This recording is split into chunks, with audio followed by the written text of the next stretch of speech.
Hey, welcome to Sci-Fi Show. So today's main news is SpaceX Falcon 9 rocket launches ciriusXM satellite.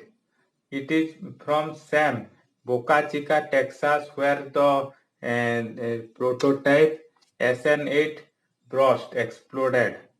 SiriusXM is radio broadcasting satellite from Maxar Technology. So it will join another 5 satellite and eventually replace the older one with and a less powerful one.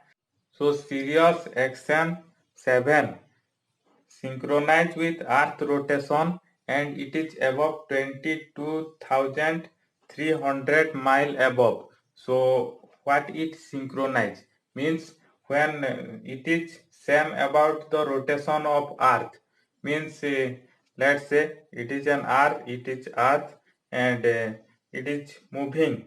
So it is moving and I am also moving with the same speed. So here it is there is a man. It is looking just above the sky, like it is not moving. So it is called synchronization.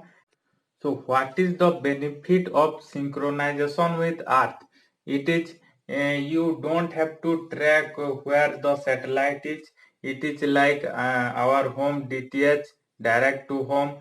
Just put your antenna and look the Dish TV channel, and it's also like it features large deployable antenna, and the antenna will serve radio broadcasting to home, to business office, to any car, truck, any four wheeler that is moving or stationary.